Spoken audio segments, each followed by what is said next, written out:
Hello everyone. स्वागत है आपका हमारे यूट्यूब चैनल स्टडी एग्रीकल्चर में। जैसा कि मैंने पहले ही अपने डिस्क्रिप्शंस में डाल रखा था कि आज से मैं क्लास 11th और क्लास 12th बिहार बोर्ड की कृषि विज्ञान की पढ़ाई आप लोगों के लिए स्टार्ट करने वाला हूं। तो आप लोगों से एक छोटा सा अनुरोध है कि अगर आप क्लास 11th या 12th बिहार बोर्ड से कर रहे हैं और आपने कृषि विज्ञान विषय रखा है तो आप लोग तो जानते ही होंगे कि या तो किसी भी कॉलेज जो आपके जो +2 हैं उसमें पढ़ाई नहीं हो रही है, शिक्षक अवेलेबल नहीं है। शिक्षक अवेलेबल नहीं रहने के कारण आप खुद से रह के पढ़ते हैं, खुद से पढ़ नहीं पाते, समझ में नहीं आता। तो वो सारी doubts chapter wise topic wise मैं पूरी कंप्लीट करूँगा, क्लास 12th की भी और क्लास 11th की। साथ ही साथ एग्ज़ाम की कैसे प्रिपरेशन करना है, आगे ग्रेजुएशन के लिए क्या सब करना होगा, ये सारी जानकारी दूँगा। सबसे पहले आपसे अनुरोध है कि अगर आप चैनल पर नए आए हैं तो चैनल को सब्सक्राइब कीजिए, बेल आइकन को दबाइए, वीडियो पसंद आए तो लाइक कीजिए और किसी भी तरह का डाउट हो तो कमेंट सेक्शन में अपना डाउट दीजिए। कोई टॉपिक समझ में नहीं आया तो वो टॉपिक को लिखिए कि ये चीज़ मुझे समझ में नहीं आया, मैं उसके लिए नेक्स्ट छोटा सा वीडियो उस टॉपिक के लिए बना के आपके लिए अपलोड करूँगा ताकि आपको बेहतर समझ में आए। एक छोटी सी रिक्वेस्ट है कि क्योंकि बहुत सारे स्टूडेंट के पास बुक अवेलेबल नहीं है और पढ़ाई तो कहीं हो नहीं रही है, तो आपसे अनुरोध है कि आपके जो दोस्त होंगे या आपके जो जूनियर्स होंगे जिनको आप जानते हो, जिनको पढ़ने में प्रॉब्लम हो रही होगी, उनको ये चैनल के बारे में आप लोग बताइए, उनको शेयर कीजिए ताकि वो भी इसके बारे में जानें और यहाँ पे समझ पाए ठीक से। चलिए अब बिना देरी किए इसको शुरू करते हैं। पहला चैप्टर है हमारा फसलों का वर्गीकरण।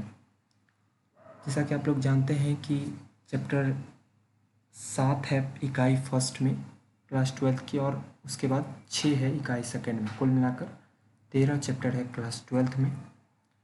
परेशान होने वाली बात नहीं है, आसानी से समझ में आ जाएगा आप लोगों को। मैं एकदम आपको टॉपिक वाइज सारे डाउट्स क्लियर कर दूंगा। शुरू करते हैं पहला चैप्टर फसलों का वर्गीकरण। ये आप देख रहे हैं फसलों का वर्गीकरण। सबसे पहला पॉइंट है फसलों की परिभाषा। ये प्रश्न बार बार एग्जाम में रहते भी हैं कि फसलों की परिभाषा लिखें, सिर्फ तरीका चेंज रहता है कि इस तरह से ना लिख के आप उस तरह से लिखिए, तरीका चेंज रहता है, लेकिन प्रश्न किसी न किसी रूप में आपको आएंगे। तो देख लेते हैं कि क्या है। छोटा सा एकदम सिंपल सा आपको लिखना है कि आर्थिक महत्व वाले पौधे का समूह जो किसी निश्चित भौगोलिक क्षेत्र में उगाया गया हो उसे फसल कहा जाता है। आप छोटा सा डिफिनेशन लिखना, ज़्यादा याद करने की ज़रूरत नहीं है। पौधों का समूह जो किसी न किसी रूप में हमारे लिए महत्वपूर्ण होता है और उसे किसी निश्चित स्थान पे, क्योंकि पौधे तो हवा में उगेंगे नहीं, उसको तो ज़मीन पे लगाना पड़ेगा, तो उसको हम किसी भौगोलिक क्षेत्र में लगाते हैं, उसे फसल कहा जाता है।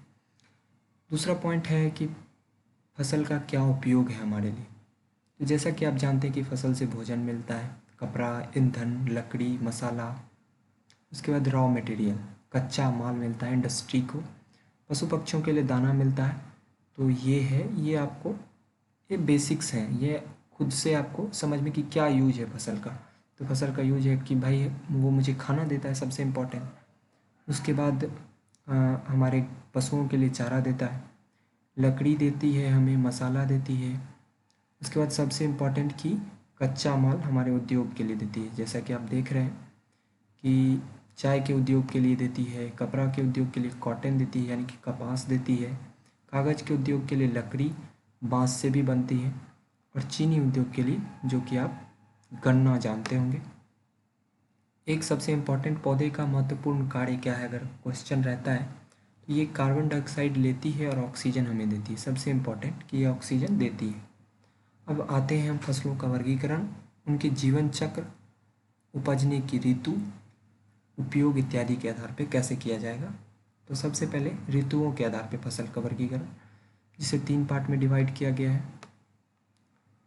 सबसे पहला है खरीफ, दूसरा है रबी और तीसरा है गर्मा।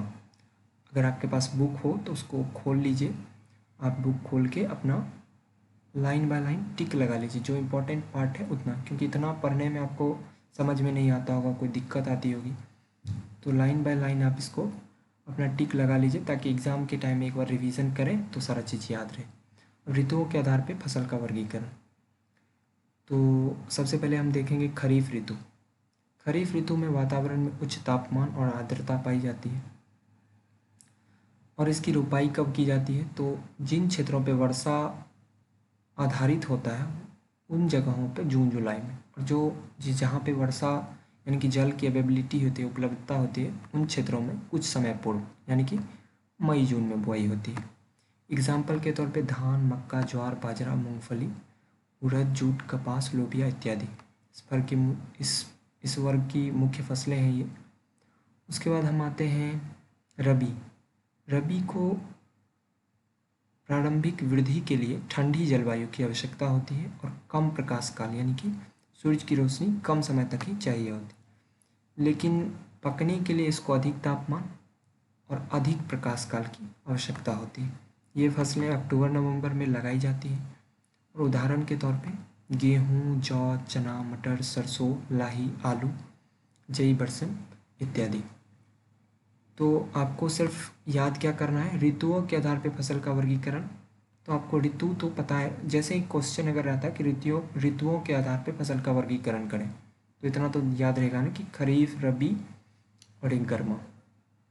लिख देंगे कि खरीफ, रबी और गर्मा। खरीफ कब होता है बुआई, तो भाई बुआई होता है मई, जून, जुलाई, 3 मंथ। पहला जो जहाँ पे पानी की अवेलेबिलिटी है उन जगहों पे मई से लेकर जून तक, जहाँ पानी नहीं है, वर्षा आधारित क्षेत्र है, वहाँ जून जुलाई में करते हैं। उसके बाद एग्जाम्पल 1-2 लिख देना है कि धान, मक्का, ज्वार, बाजरा, जो कि आप लोकल में जो भी आपके फसल होते होंगे उनका नाम याद रख लेना है कि किस मौसम में होता है। उसके बाद आते हैं रबी। रबी को ठंडे मौसम में उगाया जाने वाला है, तो ठंडा मौसम मतलब अक्टूबर नवंबर में लगाएंगे और अप्रैल से मई में उसकी कटाई हो जाएगी। एग्जाम्पल के तौर पे गेहूँ, जौ, चना, मटर, सरसों, लाही, आलू, जई, बरसिम। और एक बात ध्यान रखेंगे कि धान ऐसा फसल है कि हर एक मौसम में लगाया जाता है, किसी न किसी कम क्षेत्रों में लगाया जाता है, तो अगर वो भी लिखते हैं तो गलत नहीं होगा। इसके बाद आते हैं गर्मा। थर्ड है गर्मा। इस वर्ग की फसलों को अधिक तापमान और अधिक प्रकाश काल की आवश्यकता होती है वृद्धि के लिए, और इन फसलों में सूखा, गर्म हवा एवं लू सहन करने की क्षमता पाई जाती है। इन फसलों को फरवरी मार्च महीने में लगाया जाता है। एग्जाम्पल के तौर पे जैसे धान है, मूंग, उड़द, खरबूजा, तरबूजा, सूरजमुखी, लोबिया इत्यादि। तो ये फसल इम्पॉर्टेंट है, इसलिए इम्पॉर्टेंट है क्योंकि ये कम समय में तैयार होती है। दूसरा कि इससे प्रश्न भी बार बार पूछे गए हैं, जैसा कि मैंने देखा है कि ये खरबूजा, तरबूजा क्वेश्चन आता है कि ऐसे फसल के नाम बताइए जो जिनमें सूखा, गर्म हवा और लू सहन करने की क्षमता पाई जाती है। तो इसमें खरबूजा, तरबूजा को अगर ऑप्शन में है इन दोनों में से कोई एक तो टिक लगाएंगे। अब आते हैं जीवन चक्र के आधार पर फसल का वर्गीकरण।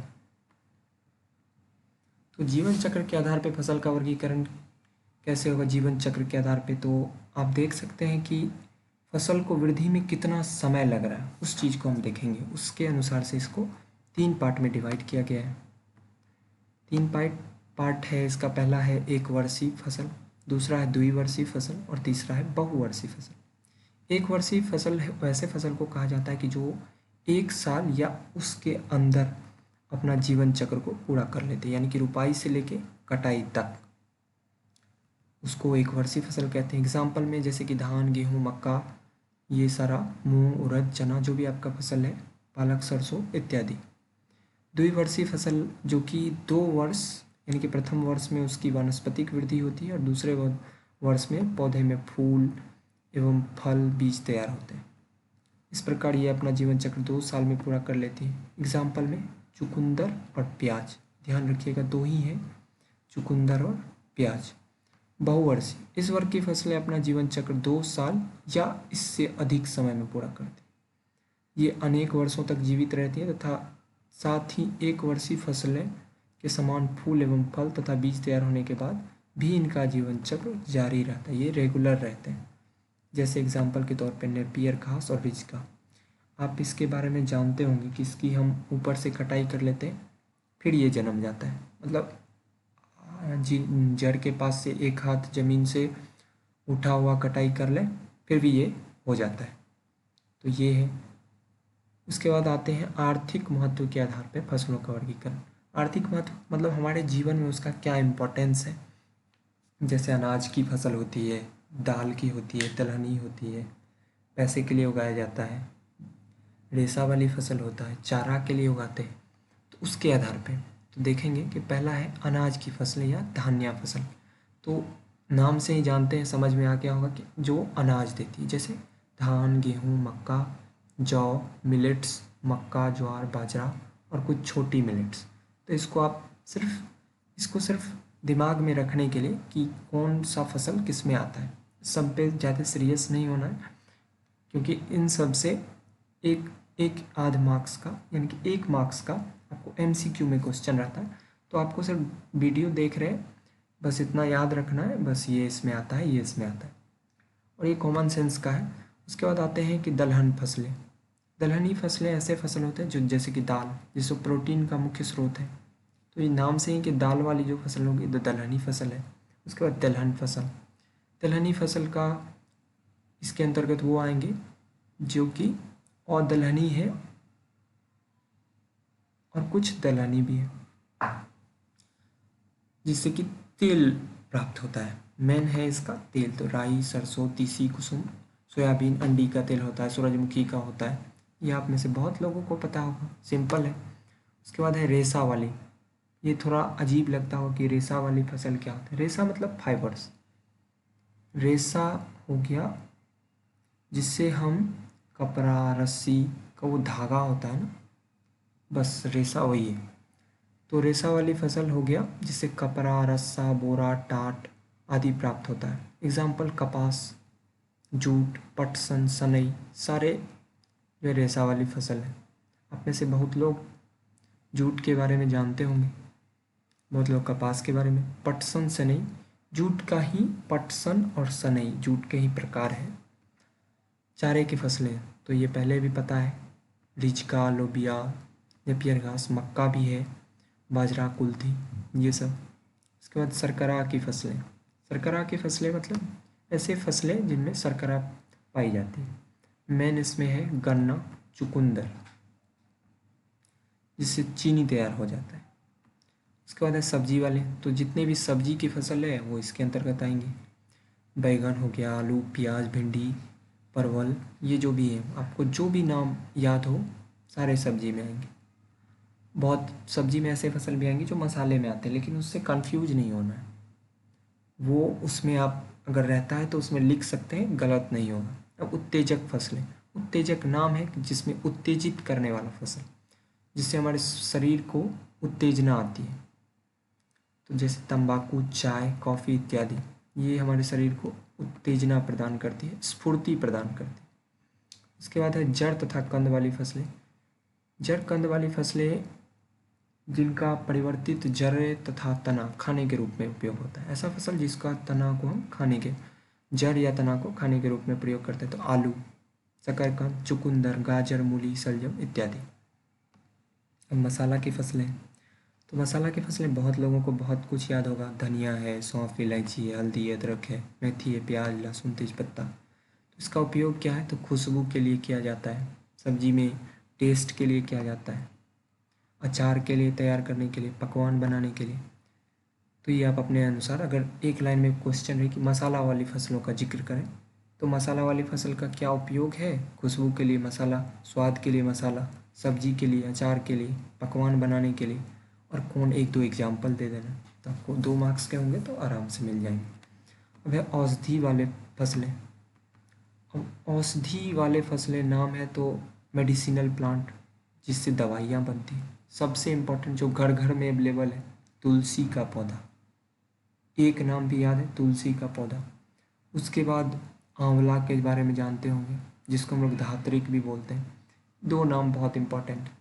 इसके अलावा बहुत सारी हैं जिनका नाम आप पहली बार सुन रहे होंगे। मेंथा है, पिपरमिंट जानते होंगे बहुत लोग, पर ऐसा नहीं जानते होंगे। पुदीना, इसबगोल, आर्टिमीसिया है, कालमेघ, ग्वारपाठा, घृतकुमारी, सर्पगंधा, अश्वगंधा, गिलोय, आंवला, हर्रे, बहेरा, धतूरा इत्यादि। ये सब औषधि की फसल है। फल वाली फसलें नाम से ही जानते हैं कि फल जो भी है फल का, कटहल, जामुन, सेब, अनार, आम, लीची, खीरा, बैर, पपीता, सिंघाड़ा, तरबूजा, खरबूजा, अनानास। इन फसलों में पुष्प के अंडाशय के अतिरिक्त पुष्प के अन्य भागों से भी फल का विकास हो सकता है। अब रोपस्थली फसल है, बहुत इम्पॉर्टेंट है रोपस्थली फसल, इसलिए मैं बोल रहा हूँ क्योंकि इसमें एक कन्फ्यूज़न है। आपको मैंने थोड़ी देर पहले उत्तेजक फसलों के बारे में बताया था। उत्तेजक और रोपस्थली दोनों में थोड़ा सा डिफरेंस है। रोपस्थली फसल में भी वही फसल आते हैं जो उत्तेजक में आते हैं, सिवाय कोक और रबर की खेती के अलावा। बाद बाकी इससे भी उत्तेजना आती है शरीर में, और इसमें इसके अतिरिक्त है कोक जिससे चॉकलेट बनाई जाती है, और रबर की खेती। इसके बाद हम आते हैं वनस्पतिक परिवार के आधार पर वर्गीकरण, कौन किस परिवार का है उसके आधार पर फसलों का वर्गीकरण। तो ध्यान रखिएगा कि यहाँ पे हिंदी में दे दिया है, ये जो हिंदी में दे दिया है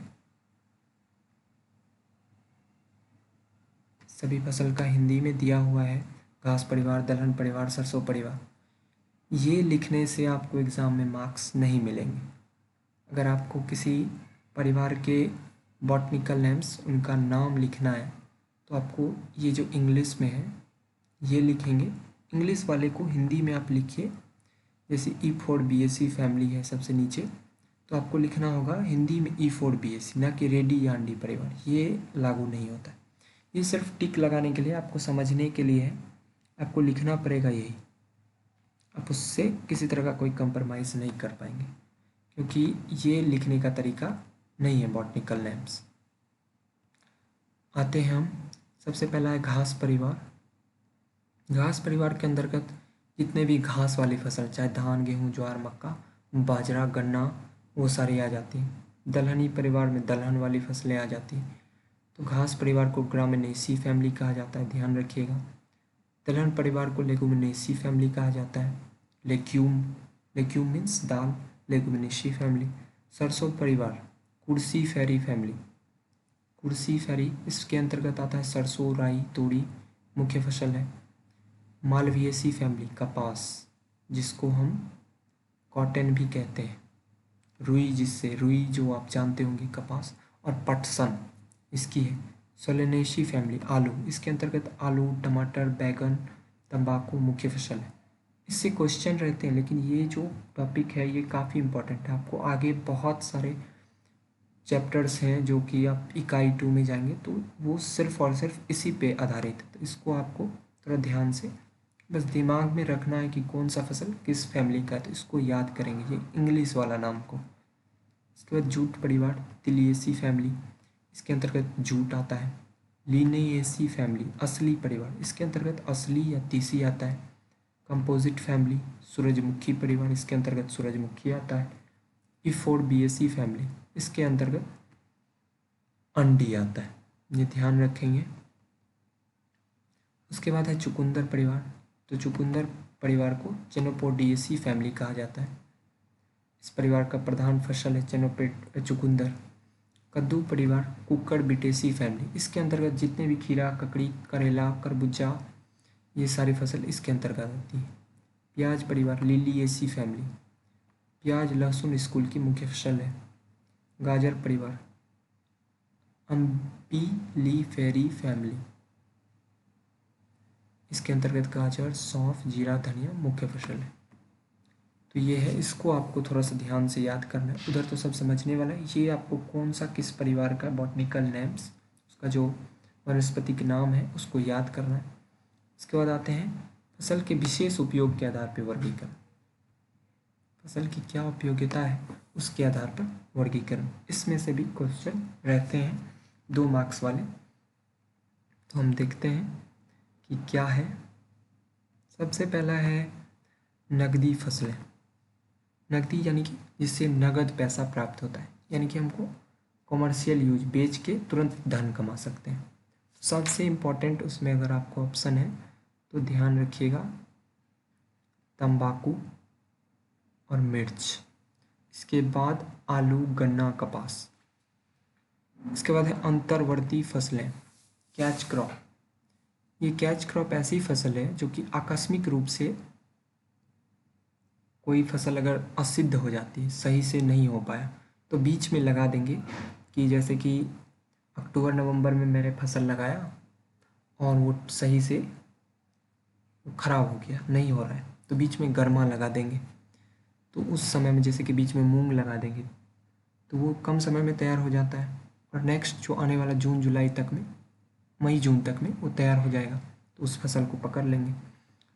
तो ये समझने वाली बात है, जब मुख्य फसल असफल सिद्ध हो जाती है तब आकस्मिक रूप से ऐसी फसलें आगामी दूसरी मुख्य फसल को पकड़ने के लिए उगाई जाती है।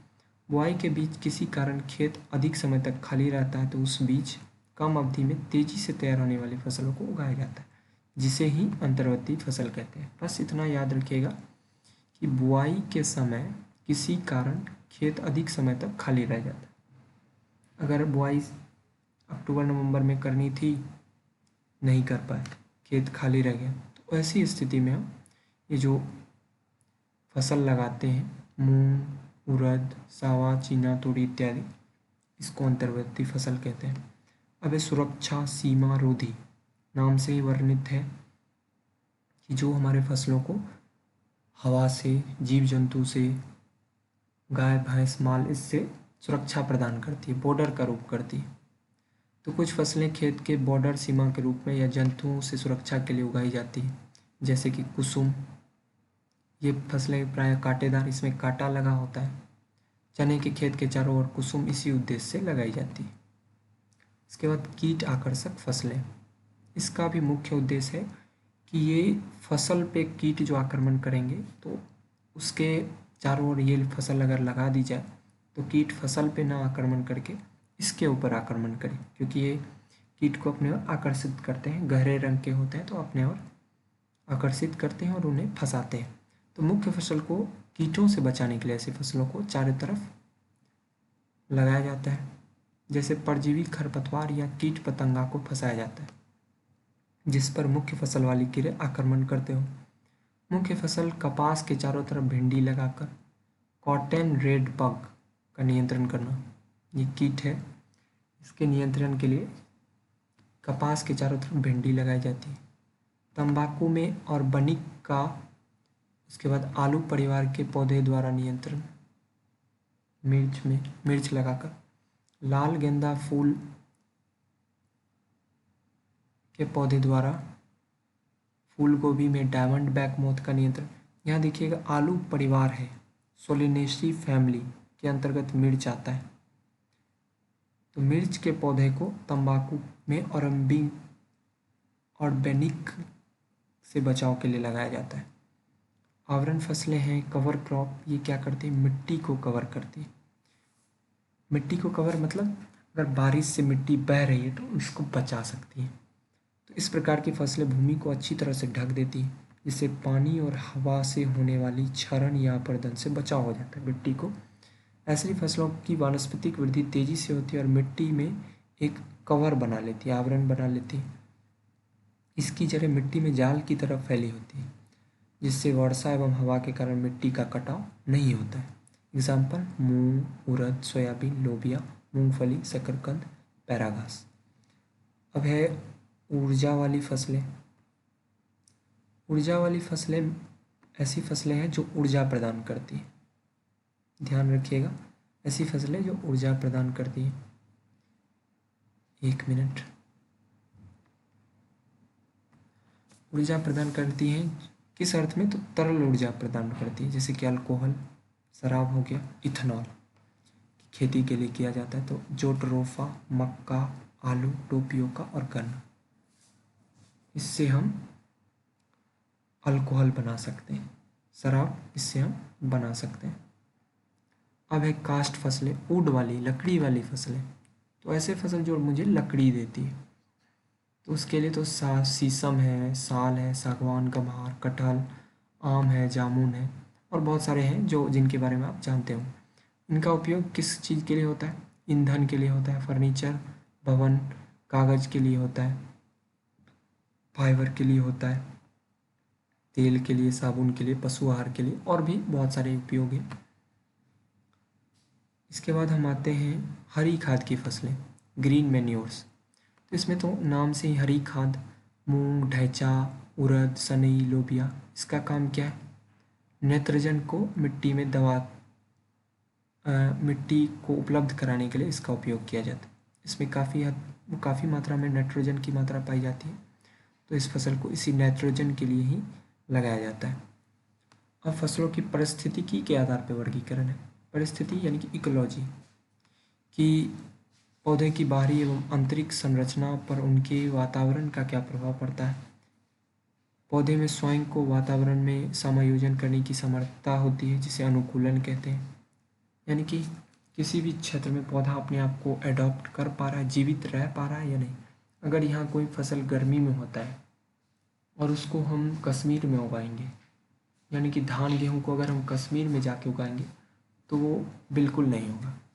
और अगर हम सेब को लेके बिहार में उगाएंगे तो वो भी नहीं होगा, क्योंकि उनमें एडेप्टेशन नहीं, वो इस वातावरण को नहीं, क्षमता उनमें नहीं है इसको सहन करने की। तो ऐसे स्थिति के आधार पर फसलों को विभाजित किया गया। तो देखते हैं जलोद्भिद फसलें। जलोद्भिद से नाम से ही ये वर्णित है कि ऐसी फसल जिनको पानी के अंदर रहने की आदत है, जो एडेप्टेड है पानी में, जैसे कि सिंघाड़ा और कमल का फूल, मखान भी कह सकते हैं। शुष्कोद्भिद फसलें। शुष्कोद्भिद फसलें ये ऐसी फसलें जिसको शुष्क वातावरण, यानी कि बिल्कुल पानी नहीं चाहिए, बहुत पानी कम होता है या नहीं होता है। नागफनी, घिक्वार इसके उदाहरण है। इसके बाद आते हैं मध्योद्भिद फसलें। मध्योद्भिद का मतलब है कि मध्यम वातावरण, सामान्य वातावरण, जहाँ पे ना कम पानी हो, ना ज़्यादा पानी हो, ना ज़्यादा टेम्परेचर हो, ना कम टेम्परेचर हो। तो ऐसे स्थिति वाले फसल तो सिंपल है, धान, गेहूँ, मक्का, आम, चना, सरसों, सीसम इत्यादि। ये एग्जाम्पल यहाँ है। उसके बाद आते हैं लवणोद्भिद फसलें। लवण यानी कि जहाँ पे क्लोराइड की मात्रा होती है, नमक, जहाँ पे जिस पानी में नमकीन होता है, खारापन होता है। तो नाम से आप समझ गए होंगे कि नमकीन पानी कहाँ होता है? समुद्री इलाकों में। तो इन क्षेत्रों के जल में, पानी में सोडियम क्लोराइड NaCl, जिसको नमक भी हम लोग खाने वाला नमक कहते हैं, मैग्नीशियम क्लोराइड, मैग्नीशियम सल्फेट जैसे लवण की अधिकता होती है। मुंबई, केरल, अंडमान व निकोबार द्वीप समूह के समुद्र तटीय वेलांचली अनुपवनों में मैनग्रोव वनस्पति इसके उदाहरण है। एग्जाम्पल अगर आपसे पूछा जाए तो मैनग्रोव का पौधा याद रखेंगे। अब हम आते हैं कृषि महत्व के आधार पर वर्गीकरण। कृषि महत्व मतलब कृषि के क्षेत्र में उसका क्या यूज है, मतलब बीज का क्या आकार है, कैसा बीज वाला है, जड़ कितनी गहराई वाली है, तो इसके बारे में हम देखेंगे। तो कृषि महत्व के आधार पर फसल का वर्गीकरण, बीज का आकार, फसल की जल की मांग, कितना जल मांगता है, मृदा उर्वरता, जड़ों के बढ़ाव आदि के आधार पर किसान के हित में इस वर्गीकरण को किया गया। ये आपको सिर्फ नॉलेज पर्पस के लिए है। कभी कभी क्वेश्चन पूछता है कि ये जो बीज है कौन छोटा बीज है, कौन मीडियम बीज है, तो ये आप आसानी से पता कर सकते हैं। बीज का आकार के आधार पर वर्गीकरण होता है। 3 है। पहला है छोटी बीज वाली फसलें, जिसकी छोटी छोटी होती है। सबसे एग्जाम्पल में गोभी, बरसी और सरसों। गोभी की बीज बहुत ही छोटी होती है। इसके बाद मध्यम आकार वाले बीज, गेहूँ हो गया, धान हो गया, जौ, ज्वार। बड़ी बीज वाली फसलें, मटर हो गया, मक्का हो गया, चना हो गया, अंडी, कपास। अब जड़ों की गहराई के आधार पर वर्गीकरण, तो कौन सी फसल उथली जल वाली है और कौन गहरी जल वाली। उथली और गहरी का मतलब है कि जिसकी जड़ ऊपर में रहती है, और गहरी मतलब जिसकी अंदर तक जाती है। उथली जल वाली में जैसे धान, गेहूँ, मक्का है, एक बार हाथ से लगाया तो उखड़ गया। गहरी जल वाली यानी कि अरहर, कपास, जौ, ज्वार और इसके अलावा आम, कटहल, ये सब भी गहरी जल वाली ही फसल है। ये अंदर तक इनकी जड़ें जाती हैं। उसके बाद आते हैं तीसरा, उसी के अंदर है जड़ों पर ग्रंथियाँ, यानी कि मिट्टी में नाइट्रोजन की मात्रा में दलहनी फसलों के प्रयोग से वृद्धि होती है। उस आधार पे दलहनी और अदलहनी दो पार्ट में बांटा गया। तो नाम से ही समझ में आ गया होगा कि दलहनी हो गया जो कि दाल वाली है, अदलहनी उसके अतिरिक्त जो भी है, धान, गेहूँ, मक्का, ज्वार, बाजरा, ये। तो इसमें उर्वरक की अधिक आवश्यकता होती है। अब पानी की आवश्यकता किसको कितनी है, उस आधार पर वर्गीकरण। तो पहला है अधिक पानी सहन करने वाली फसल, दूसरा है अधिक सिंचाई चाहने वाली फसल, तीसरा है औसत सिंचाई चाहने वाली फसल, चौथा है कम सिंचाई चाहने वाली फसल, और पांचवा है सूखा सहन करने वाली फसल। छठा है मृदा समूह व मृदा, ये अलग है। तो ये 5 है। अब इस 5 को हम देख लेते हैं। पहला अधिक पानी, तो पहले ही बताया धान, जिसको हाइड्रोफाइटिक उधर हमने देख लिया था। परिस्थितिकी के आधार पर वर्गीकरण में अधिक सिंचाई चाहने वाली फसल, गन्ना है, आलू, सब्जी है। सब्जी में सबसे खास, सब्जी में बहुत पानी की आवश्यकता होती है। औसत सिंचाई चाहने वाली तो गेहूँ की ऊंची जातियाँ, मक्का है, जौ, जेई, लेबिया है। कम सिंचाई चाहने वाली फसल चना, मटर, अरहर, बाजरा, कपास, यानी कि दलहनी फसल। और सूखा सहन करने वाली फसल में ज्वार, ग्वार, बाजरा, कपास व सावा, ये ध्यान रखने वाली है। इसके बाद मृदा समूह के आधार पे मटियार भूमि की फसल कौन सी है, दोमट मिट्टी की कौन सी है, दोमट बलुआर भूमि की कौन है, रेतीली भूमि की कौन है, ऊसर भूमि की कौन है, और अम्लीय मृदा की कौन है। ध्यान रखिएगा, मटियार भूमि में धान, कपास, चना होता है। दोमट में सभी प्रकार की फसल हो सकती है। दोमट बलुआर भूमि में आलू, गाजर, सलजम, मूली, चुकंदर व शकरकंद हो सकता है। इसके अलावा रेतीली भूमि सबसे इम्पोर्टेंट खरबूजा, तरबूजा, क्योंकि इनमें सूखा, गर्म हवा और लू सहन करने की भी क्षमता पाई जाती है, और ये रेतीली भूमि में होती है, अधिक तापमान में होती है। तो ये क्वेश्चन किसी न किसी रूप में बराबर रहता है, इसको याद रखेंगे आप लोग। ऊसर भूमियों की फसलें धान है, चुकंदर, कपास, जौ, बरसिम। अम्लीय मृदा एसिडिक, जो जिसमें एसिड की मात्रा ज़्यादा हो, ऐसी भूमि में राई इकलौता है, ये भी क्वेश्चन रहता है। उसके बाद मृदा कटाव के आधार पे है, जो मृदा कटाव को बढ़ाती है और घटाती है। जैसा मैंने पहले भी बताया था कि मृदा के कटाव को, यानी कि आवरण फसलों के बारे में बताया था। आवरण फसलों में मूंग, लोबिया, चना, इस तरह की जो जड़ में मिट्टी में आवरण बना लेती है, तो वो मृदा कटाव को रोकती है। इसके अतिरिक्त मक्का, सरसों, अंडी, अरहर, ये सब मृदा कटाव को बढ़ावा देती है। इसके बाद है जातियों के आधार पर वर्गीकरण। तो ये आपको इस पे दिमाग नहीं लगाना है अभी, ये आगे के चैप्टर्स में दिया गया है, इसको सिर्फ देख लेना, इसमें कुछ नहीं करना है। हम इसके बाद आगे बढ़ जाते हैं। इसके अलावा मेरे हिसाब से इस चैप्टर में कुछ नहीं है, यहीं तक था। अगर किसी तरह का कोई दिक्कत आए तो आप कमेंट सेक्शन में ज़रूर लिखिए, और यहाँ पे कुछ प्रश्न है, इसको बनाइए। अगर समझ में नहीं आता है तो कमेंट सेक्शन में इसको लिखिए। मैं ये अति लघु उत्तरीय प्रश्न है, इनमें से कौन उत्तेजक फसल है। मैंने पहले ही बोला था उत्तेजक फसल जिससे उत्तेजना आती है, तो ये चाय। और इनमें से कौन सी कीट आकर्षक फसल है, इसमें कीट आकर्षित होता है। तो कुसुम के बारे में मैंने बताया था कि ये सुरक्षा रोधी फसल है। उड़द नहीं है। जोट्रोफा का इस्तेमाल तरल ऊर्जा के लिए होता है, तो लाल गेंदा फूल इसके लिए उपयुक्त है। फसल की परिभाषा मैंने पहले ही बता दिया था, आर्थिक महत्व का पौधा जिसे किसी निश्चित भौगोलिक क्षेत्र के लिए उगाया जाता है। नकदी फसल जो नगद तुरंत बेचकर जिससे धन कमाया जा सके उसके लिए है। आवरण फसल जो कि कवर करती है भूमि को। उसके अलावा फसलों का आर्थिक दृष्टिकोण से वर्गीकरण करना है, जो मैंने पहले ही बताया, लेकिन उतना नहीं लिखना है आपको, सिर्फ पॉइंट लिख देना है, इसके अलावा कुछ नहीं। और इंटरक्रॉपिंग है और कीट आकर्षक फसल है, जो पहले ही बताया, जो कीट को आकर्षित करती है। और इंटरक्रॉपिंग दो फसलों के बीच में उगाया जाने वाला फसल, इसके बारे में आप लोग लिखेंगे, ट्राई करें। और नहीं समझ में आया तो कमेंट सेक्शन में आप ज़रूर लिख बताएं। कल फिर हम दूसरे चैप्टर जो है आपका उसकी, क्योंकि वो चैप्टर बड़ा है तो उसकी मैं वीडियो अपलोड करूँगा, तो उसको देखिएगा। तब तक के लिए बहुत बहुत धन्यवाद।